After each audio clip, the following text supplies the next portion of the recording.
The shining city by the sea. Long, long ago, over 2,000 years back, there stood a city of marble and gold beside the blue Mediterranean Sea. Its name was Alexandria, a city built by Alexander the Great himself.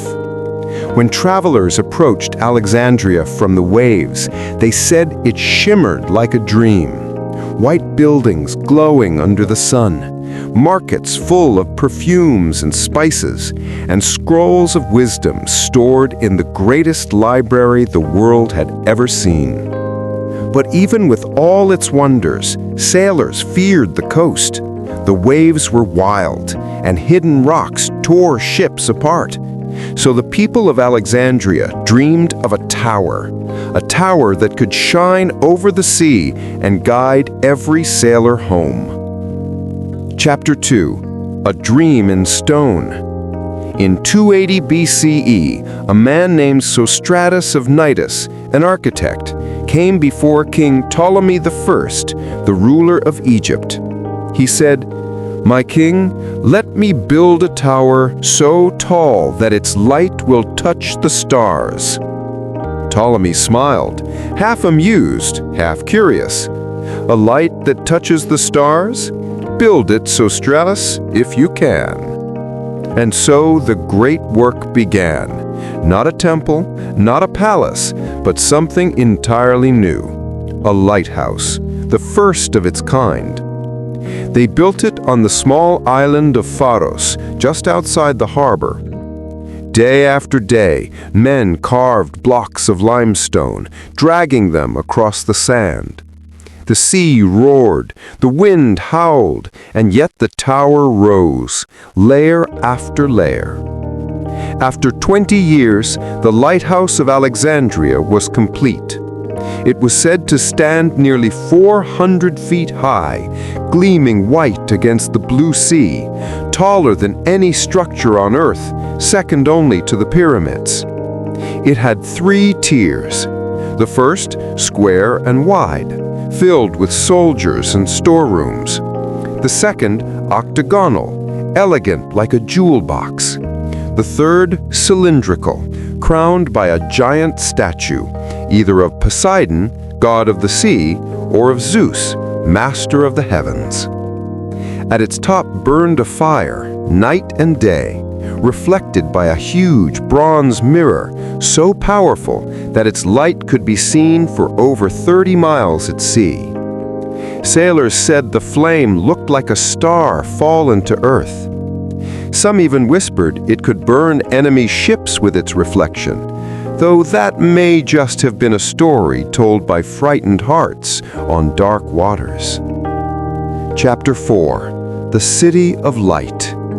For centuries, the lighthouse guided the world's travel. Chapter 8. The Builders Beneath the Sun. The island of Pharos was small, shaped like a crescent moon, surrounded by restless waves that glittered beneath the Egyptian sun. Every morning, before the heat grew unbearable, hundreds of workers crossed from the mainland by boat. They carried chisels, ropes, and baskets of limestone. Their task was endless. The blocks they carved were massive, each one the weight of 10 men. They dragged them up wooden ramps, groaning under the sun, their sweat shining like silver dust. Sometimes the sea breeze would bring the scent of salt and jasmine.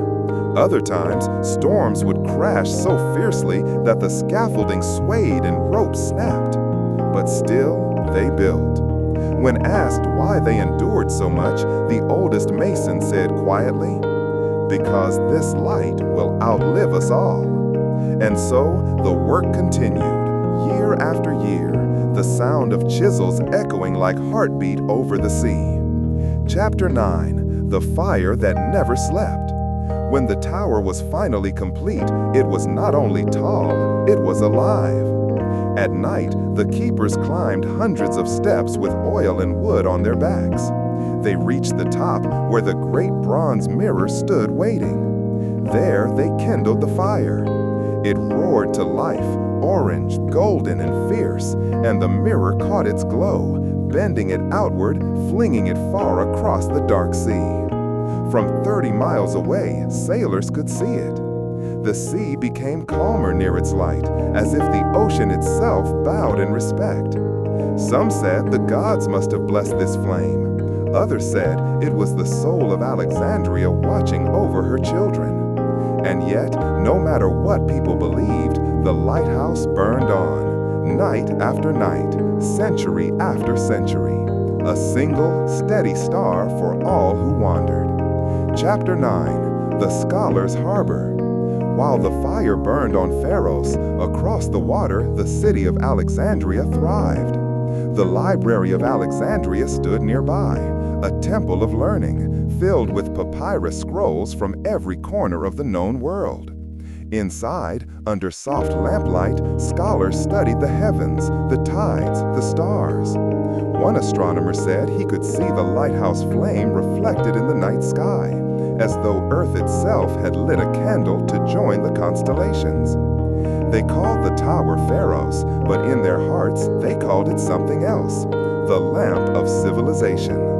And every evening, as the last sunlight faded from the columns of the city, the first spark from the lighthouse rose, like one flame handing its soul to another. Chapter 11, The Visitors from Afar.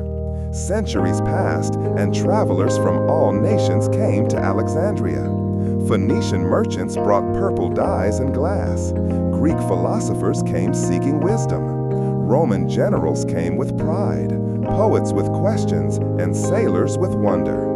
They all stood beneath the lighthouse and looked up, their necks aching, eyes wide. No tower on earth was so tall, so perfect, so luminous. It became one of the 7 wonders of the world, and many said that to see it was to see proof that humans could rival the gods themselves. At night, those who slept nearby said they could hear a hum, the sound of wind through the tower's hollow stairs, echoing softly like the sea whispering secrets to stone. Chapter 12, The First Storm. But no monument escapes time. One night, centuries after Sostratus's dream became real, the sea began to rise. The sky darkened. Wind screamed across the harbor. The fire went out, drowned in rain. Waves crashed against the walls of Pharos, throwing stones and ships into the air. When morning came, the tower still stood, but its base was cracked. Some stones had fallen. The people of Alexandria rebuilt it, stronger than before. They swore the light would never die, and for a time it didn't. Chapter 13, The Quiet Decline. As the centuries drifted on, the world changed. Rome rose, ruled, and fell. New empires came, new faiths, new maps. The library burned, once, twice, maybe more. The scholars vanished. But still, at night, a single flame burned over the water. By then, sailors called it the Eye of Egypt. It watched silently as history moved like tides around it, unbothered, unhurried. But the stones grew tired. Salt crept into the cracks. Earthquakes trembled beneath the sea. And one by one, the pieces began to fall. First, the statue at the top. Then the mirror. Then the tower itself, tumbling into the waves with a sigh that seemed to echo for miles. Chapter 15, The Sea Takes Back Its Light. The island grew quiet again. The builders were long gone. The flames were cold. And yet, beneath the clear blue water, the seafloor glittered. Divers today still find giant blocks of limestone, broken columns, and carved faces resting in the sand, fragments of a dream. Some of the stones are worn smooth by centuries of tide. Others still bear the marks of chisels, as if they were carved yesterday. When sunlight filters through the water, the ruins glow faintly, like a light remembering itself. The lighthouse, even in ruin, refuses to vanish completely. Chapter 15, The Eternal Light. Modern Alexandria still stands on the same coast, alive with people, cars, stars and the sound of waves. If you walk near the harbor at sunset, you can still see the outline of Pharos Island in the distance. And sometimes, when the sea mist rolls in and the sky turns golden, the people say they can see something. A faint beam far over the water, flickering for a moment before fading into dusk. Perhaps it is only sunlight. Or perhaps the lighthouse somewhere deep beneath the waves still burns quietly in another world. And in that world, the builders are still carving. The flame is still shining. The sailors are still finding their way home. Chapter 16, The Sleep of Stone. Now, dear dreamer, imagine yourself standing at the base of that ancient tower. The air smells of salt and faraway lands. The waves move gently, breathing in and out. You look up. The tower rises endlessly into the sky, pale gold in the moonlight. The fire at the top glows like a heartbeat. You feel small, peaceful, timeless. The world around you fades into quiet. The sea hushes. The flame flickers softly. And somewhere between waking and sleep, you realize you are the sailor. And the lighthouse has always been waiting for you.